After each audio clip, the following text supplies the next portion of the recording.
Yeah, always happy to be here, as you all know. Welcome to Game Beyond the Game presents Talk That Talk, your 21-day transition. My name is Stan Pearson II. I am your host and looking to navigate this amazing conversation. And I'm here with, obviously, Gerris. You all will meet him in a moment, or see him again in a moment.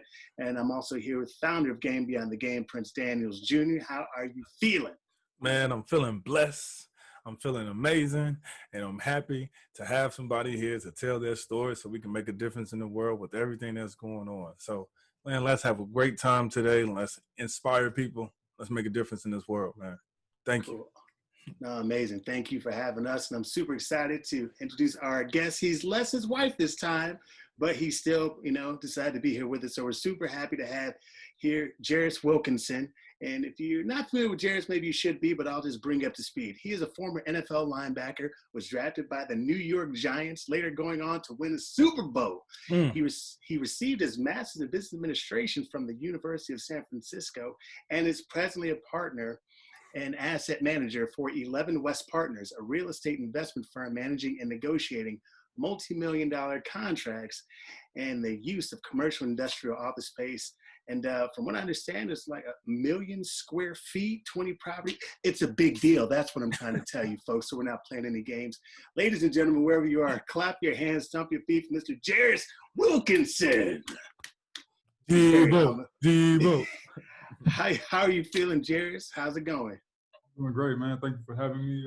Always a pleasure to fellowship with my brothers, and glad to be here. Happy Friday to everybody. Happy Friday. Sure. Now, bring it up to speed. You guys know each other. I guess you can go back and you can let us know how you all know each other.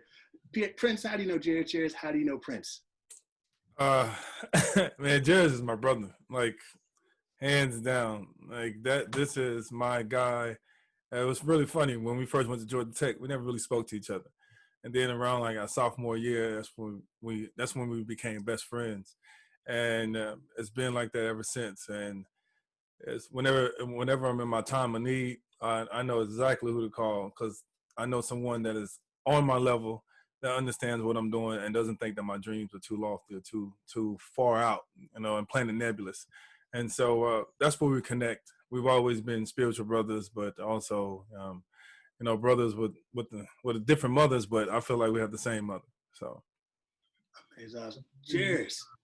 Yeah, P. Like I really felt like we started to get close in like 2009, something like that.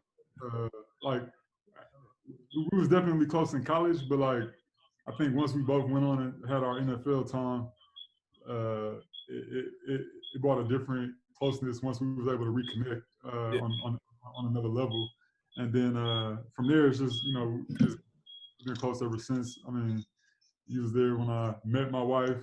He was there when I got married. He actually married me, so it's like you always have a special place in my household, and I just appreciate you, bro.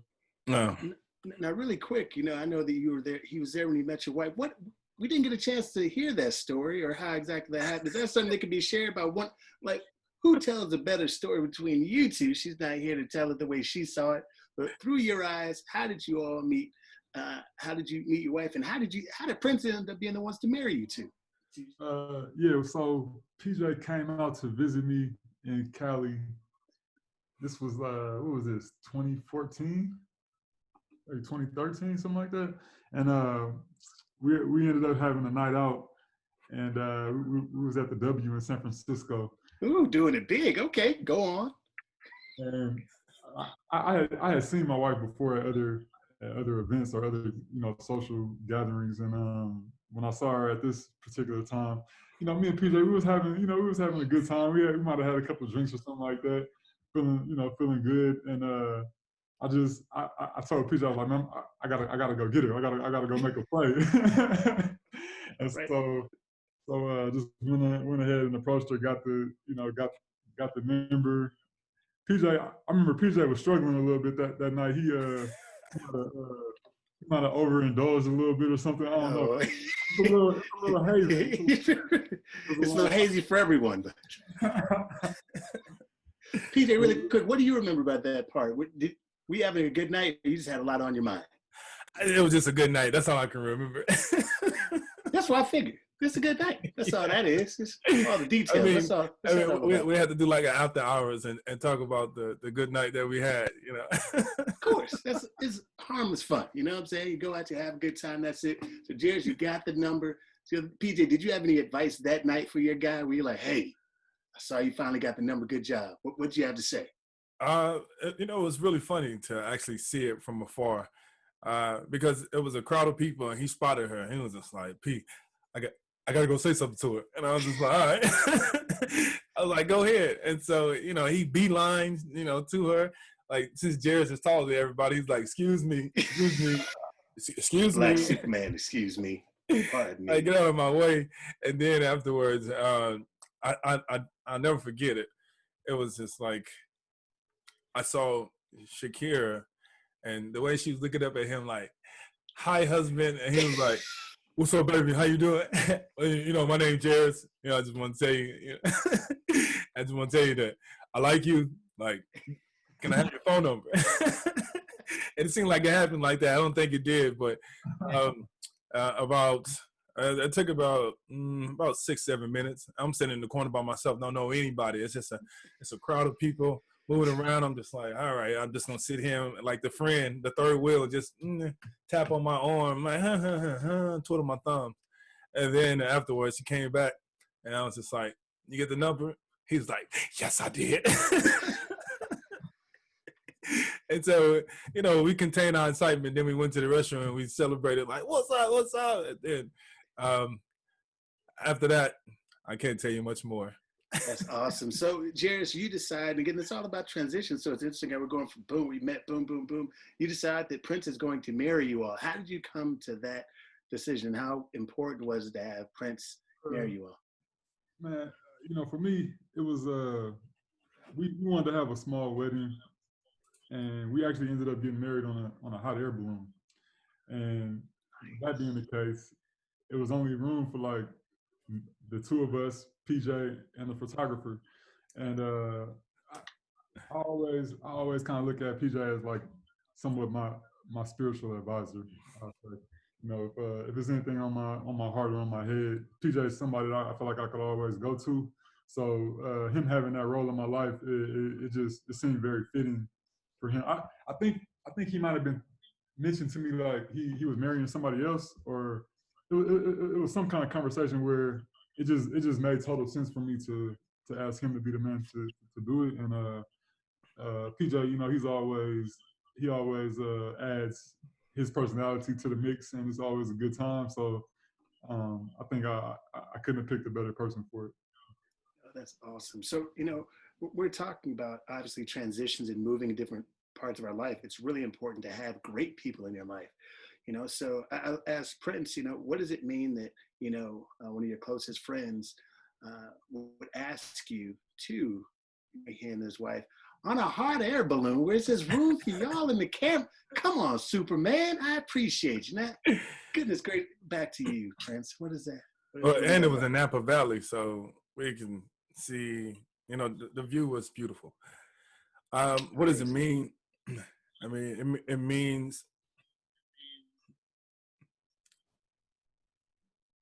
someone sees your character as upstanding, and they see you as a human being that's always looking to lead and make an impact on people's lives, and it's somebody that loves you and somebody that appreciates you, and that always makes you feel amazing. And so when you can officiate that wedding, when you can be the facilitator of somebody's love, because this is not the first time I did it, but it's such an honoring thing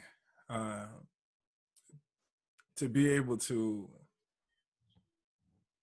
allow two people to come together as one and express and share their love and be best friends, and just being a part of that. As words are inadequate to describe the feeling that I want to express, but all I would say is it's just an honor, and I do appreciate it. And I love my friendships, And Gerris has just always been there, no matter what. We've been through a lot of thick and thins, and we've just always been there for each other. It's just like after you've been working for so long and you have your head down and you're a bit tired, you look up and you realize there's somebody else, there's somebody there that is there with you, and they're looking at you like, let's keep going. And that always gives you the will and a desire to want to move forward, to want to make a difference in the world, to want to carry out your purpose. And so just being there was just an honor. Cool. Awesome.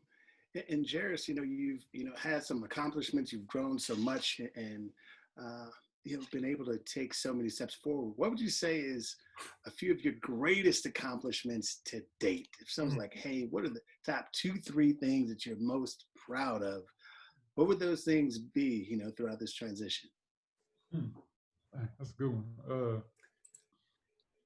Off the top of my head, I would say choosing to marry my wife, having 2 daughters is a major accomplishment, and having a Super Bowl ring. And really, you talked about my career now. Being able to manage a bunch of real estate in the city that I grew up in is really special to me. So just being at the spot where I am now with my life and with my career, and being a real estate manager in the city of Oakland where I grew up is major. Yeah, I definitely want to. Huge congratulations, especially you mentioned the point being able to own and help operate real estate in the city that you grew up in, and also choosing to marry your wife, and understanding how important, number one, for those watching and other professional athletes out there, like knowing that that's a choice, and how important the choice is to find the proper mate to marry and to build a life with. So thank you for actually using those words the way you did. And it was not, and it was number 1 on your list. Girls were number 2, and the Super Bowl was in a distant 3rd.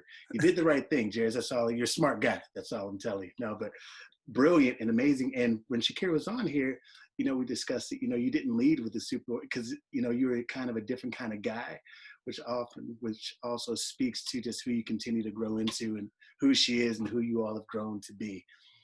And as we move on, because, you are in, San Francisco or the Bay Area, correct? You've had a successful career. Heck, you're well-educated, well-versed, well-spoken. You have a beautiful family. You work with a firm. You're doing so much, and still there seems to be, let's say, some clouds that exist, or that have existed in your life, whether it be past, present, or future. Is there anything presently that, let's say, that's been on you that has troubled you, that others may not think would be an issue for someone that just seems to have everything figured out? When you talk about recently, as a young Black male, there's a lot going on. Just with the recent events that we've been hearing about in terms of Minneapolis and the stuff that happened recently in Georgia, stuff like that. It's the kind of thing where you could be having everything going on and having a good day, and then you hear about people getting gunned down or people getting killed by the police, and it's like it's something that at any given moment there's always something that can like bring you back to earth and just kind of be something that you have to process and move on with. But when you talk about mental health and just how to deal with traumatic events and traumatic news, I think there's plenty of stuff going on in the world today that might give you might give you a reason to have to deal with the clouds like you said. But for me, man, like I don't know, I just get into like what I had on my mind to talk about today was just a time when, going back to my NFL career, that's a time when you really feel like everybody kind of looks at you like, man, you got everything that anyone could ask for. You know, being a member of the New York Giants, being able to go play in the Super Bowl, being able to you know, have some money in the bank, and you know, being at the top of your career, top of your profession, it's easy for everybody to kind of look at you like you're on a pedestal, or feel like, you know, you shouldn't have any worries, or you have it made.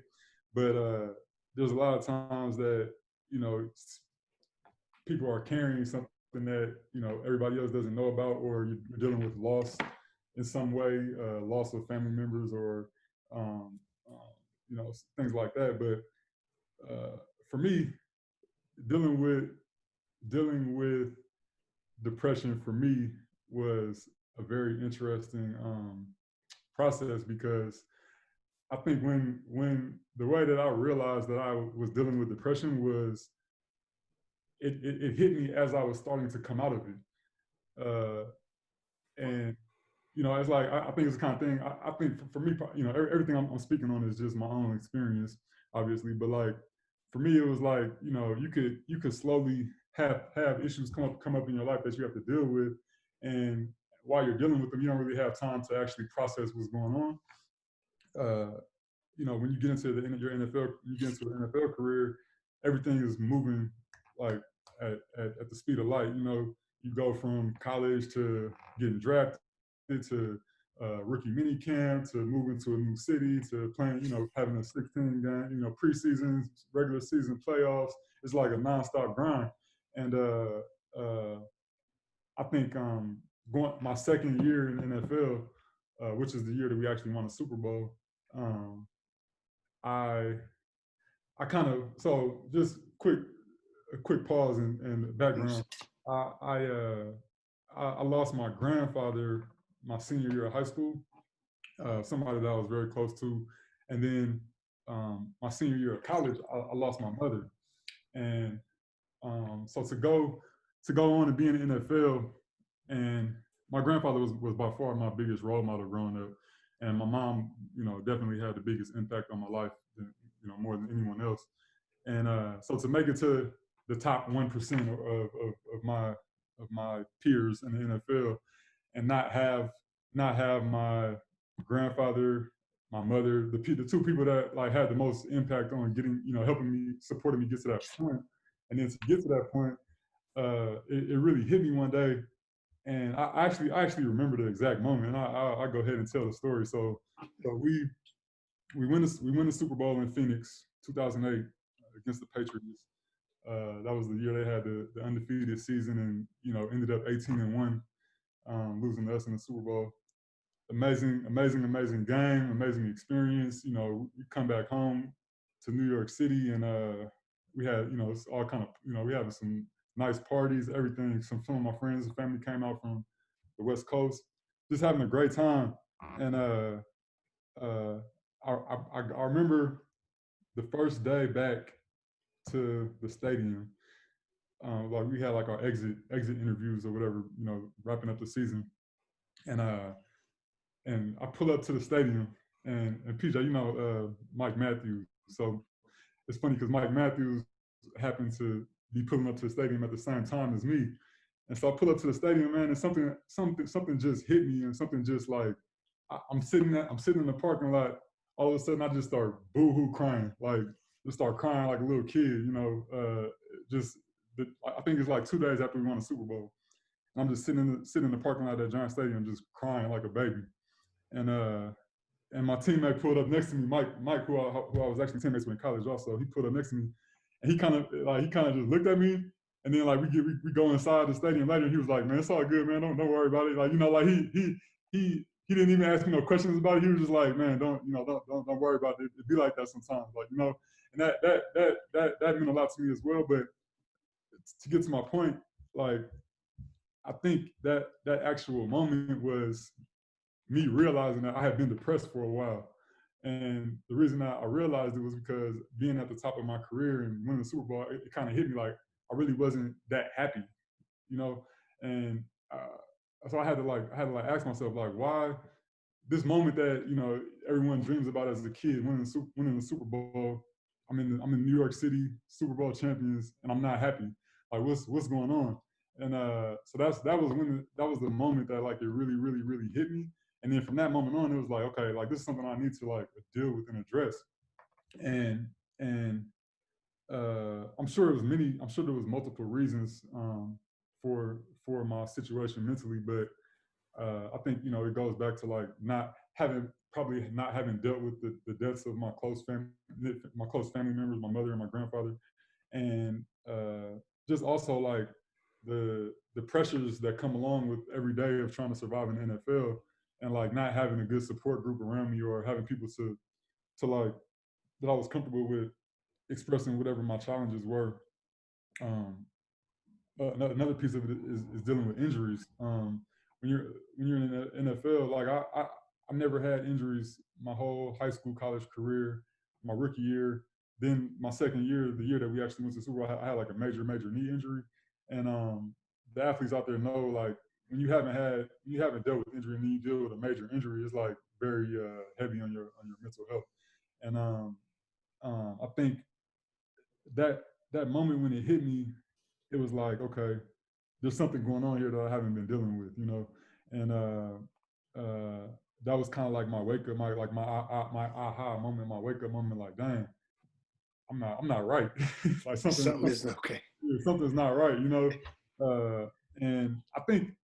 honestly, I think it still took me like several years to like figure out how to deal with that or how to address it. And I think PJ was actually instrumental in me coming out of that. I don't know if we ever like. I'm sure we talked about it. Maybe not this directly, but PJ was the one that like really put me onto meditation. And PJ has always given me good literature to read. And between the books and the meditation, I think it really started to like help me turn a new leaf and figure out how to like deal with the stuff that I had been struggling with. Yeah, yeah. And thank you. Number one, thank you for being transparent enough and caring enough to share that, with us, and also the honesty of it took several years. Like, it was a process in working through that. I'd love to also ask, PJ, you mentioned, that Prince was, a person kind of helped you out during that time. Prince, what did you see in Gerris, to recognize, let's say, that there was something going on that wasn't quite right? Did he come to you? And how did you help him or give him the tools to, let's say, rise above the noise and teach himself how to do the same? First, what did I see? Like I said, I saw my brother. Second, I saw myself in him. After football was over for me, my career was cut short. I'll never forget when Gerris and I, when we got drafted to the NFL. I think we were both in New York at the time, and or no, I was in New York, and I think I had just called him, and we were talking, and then he was like, I'm getting a phone call, P, I gotta go. And so then it was like close to the end of the third round. His name goes up on the screen. It's like Gerris Wilkinson. I'm like, my dog. But at the same time, I'm like, well, I'm not there. And like that was just such a beautiful moment. And so as we exit the game, I ended up leaving the game first, due to injuries. And as Gerris said, you deal with those and you start having a self-identity crisis. Like, who am I? Like, I've never been injured. Like, how in the world am I injured? And then from there, now I'm soaking in my own misery. Like, what's going on? I had pretty much put a 3-day plan together to commit suicide, and it was I found myself by looking within, and what happened was I discovered something that I discovered a jewel that's inside of us that's beyond the surface level. I don't think we have the patience with ourselves to look that far deep within ourselves, and because we're so concerned about all the noise or what people will say, how they may feel about us and how we present ourselves, and so we get so caught up in that. But when you allow for all that chatter to dissolve, then you really start to tap into the beautiful gift that you are. And so I went to a monastery, spent time with monks, and when I found myself and Gerris came to me, I was like, I got you, bro. I got you. And I told him, I was like, man, it's this meditation. And I've been on this for a very long time. And everyone has always been telling me that, man, you weird, P. You tripping, man. Like where's God at and all of this? And I was just like, God is in it. God is actually inside of you. Mm-hmm. And so everyone was just looking at me like, okay, all right, I can hear a little bit of truth, but man, I'm not sure. Very apprehensive to receive any type of information that I give to them. But Gerris was the only one that was just like, I'm thirsty for whatever that you have, man. And so I gave him a couple of books, and I told him what we do at the monastery, and he started practicing meditation. And you know, his response was like, "This is exactly what I need, bro." And from there, he just started working on himself, and then reading books. And then he'll call me back and be like, "P, did you read this book? Did you read that book?" And man, when this happened in my meditation, so what do I do from there? And I was just more of a guide for him. Which I look to be for everybody in the world, just a guide, point them in the right direction. Because one of the things that I always said to myself is, I'll never lead another man down the wrong path if I'm not going down that path. And so I just wanted to make sure that no matter what, my friend has the tool to be able to overcome any situation that he's in, because that's what you do for your friends. You look out for them, and you make sure you give them something that's going to edify them, to make them look good, because when they're successful, you become successful. And so I just saw it as an opportunity to really help out my family and make sure that he has the tools that he needs to be able to navigate through this ever-changing world, man. Oh, amazing, man. Thank you, Prince, for sharing that. And Gerris, it's interesting because whenever I hear stories like that, or that kind of, let's say, profound growth and vision, as we'll get into it, always reminds me of the movie The Matrix. I don't know if you've ever seen it before.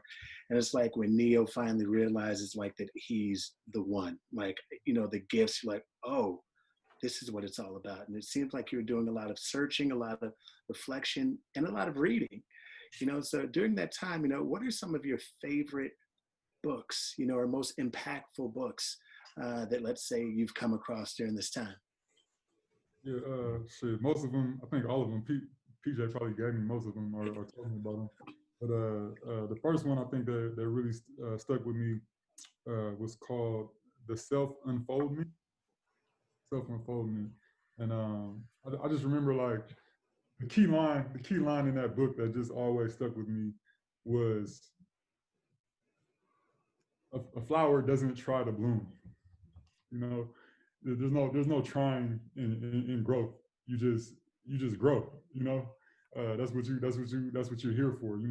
And it's just little nuggets like that PJ gave me. I mean, there's another book that the name is escaping me right at the moment. Which one? As a Man Thinketh, The Ultimate Frontier. The Ultimate Frontier. The Ultimate Frontier. That book, man, like there's some things in that book that's the first book that I remember reading that book, and like I hit a certain part in that book. I had to just put the book down and like walk away from it for a little while. It's just some stuff that really hits you. And it's like, I mean, it's kind of too deep for me to go into right now because I'll be talking for an hour. But there was some things in The Ultimate Frontier that really spoke to me, and I would recommend that book to anybody. It just reading things like that and some of the other books that PJ has put me onto or that I found on my own just help you zoom out of whatever your situation is.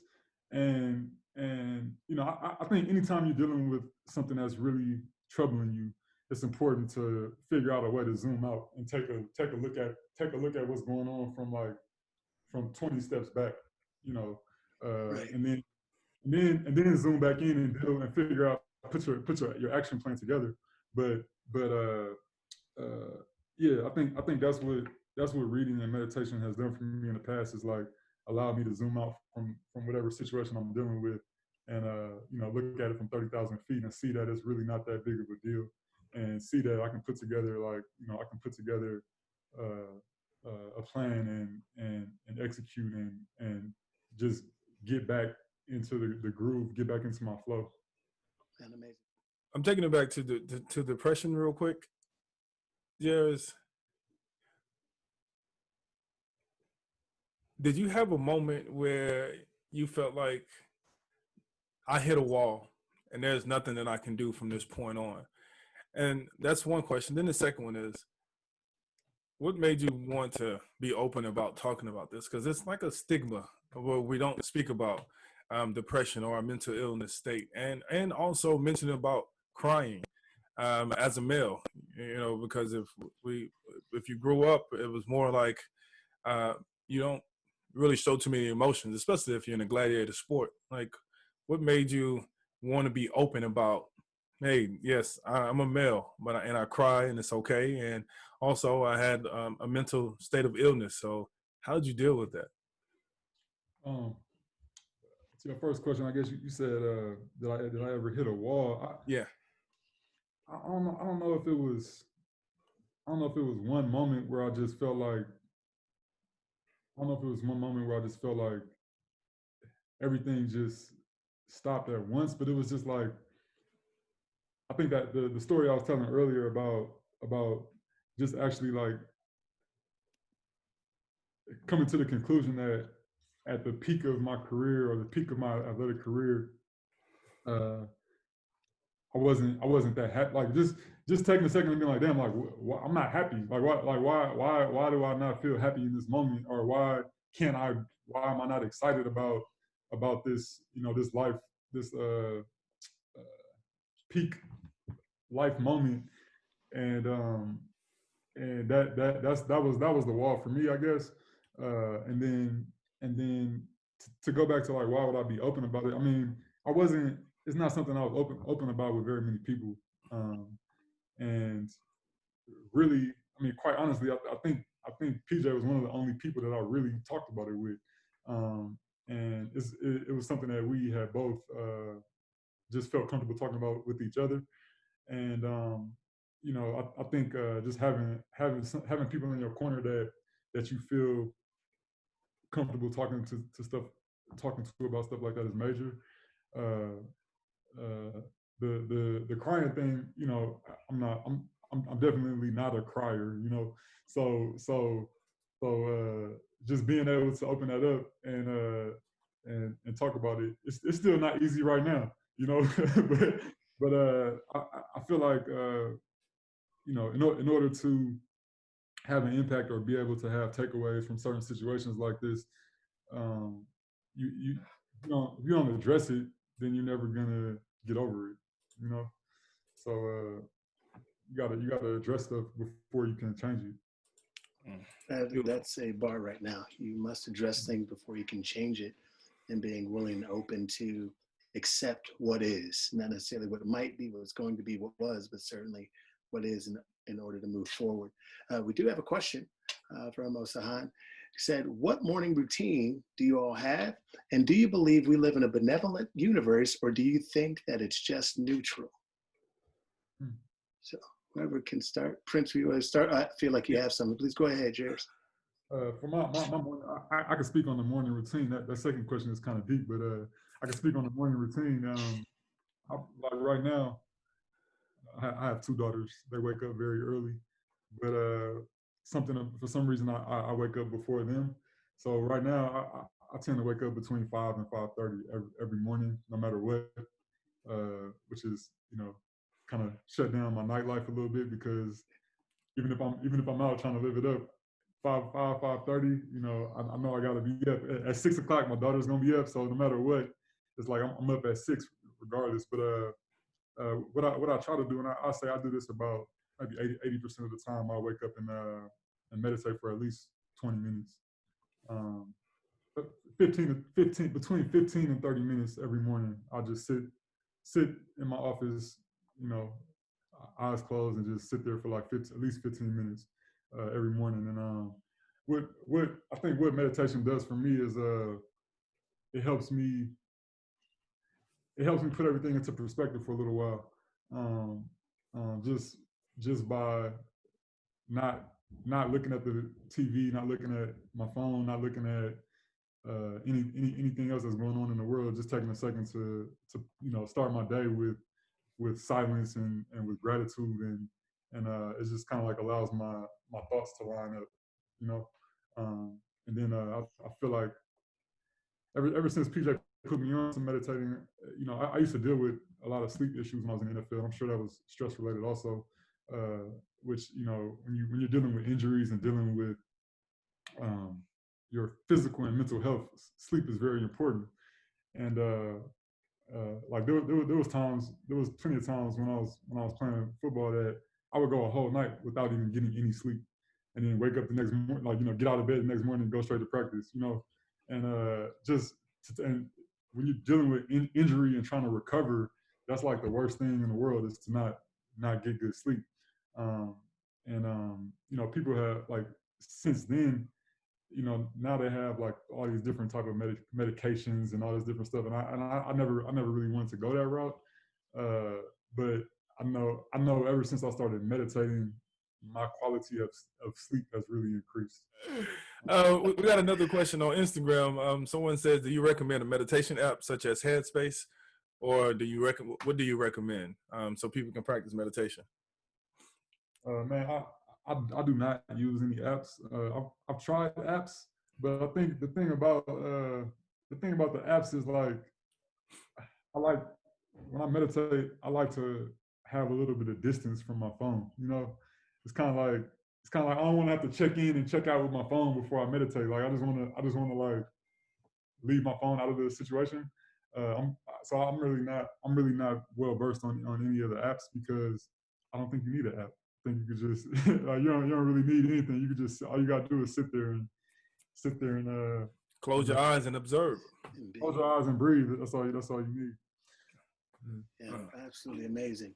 And I also say, I think my morning routine starts at night sometimes, because I'll try to, if I'm in a bad mood, like, well, I'm not gonna have a routine tonight. I'm just gonna try to be mad when I go to sleep, which is stupid. But as we learn and as we grow, as I'm falling asleep, I usually recite peace, love, health, wealth, happiness. Now, literally, we'll recite that until I fall asleep. Next thing I know, I'm waking up in the morning, and then try to do some similar things that the fellas do as well. And I try to be thankful as soon as I wake up. And I think these are like small things that help grow and develop along the way. I know that Kristen mentioned the depression is hard to talk about. You never think it can affect you until it does. But like you said, you can't fix it until you're willing to address it. So a great point as well. I know that we're going to have some final thoughts. Oh, Gerris, what you got, man? Another part of my morning routine that you just reminded me of.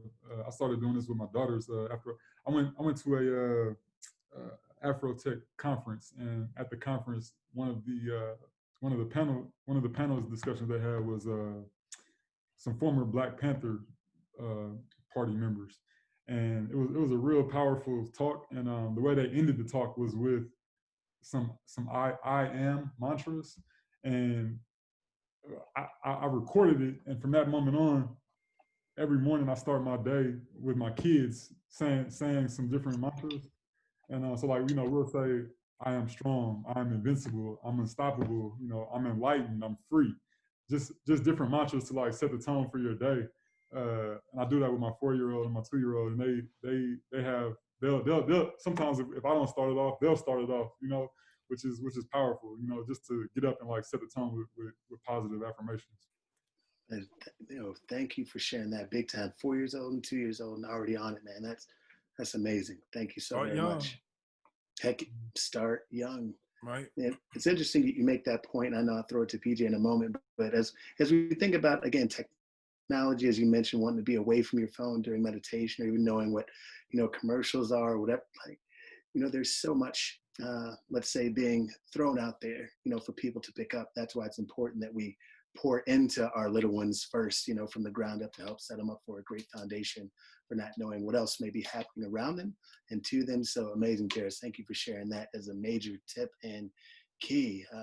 If you knew that you were going to pass tomorrow, Gerris, what would be the one thing that you would tell your girls after you sit them down, just like, hey, I need to talk to you guys, and I need to tell you something about life. The last time you mentioned such a powerful statement, don't let anybody take advantage of you. But like, what would your heart or your spirit say, and how would it speak to them? The thing that's on my mind at this moment is, so something that I always try to be mindful of. So we've been talking about depression and just mental health, and like one thing that I really realized was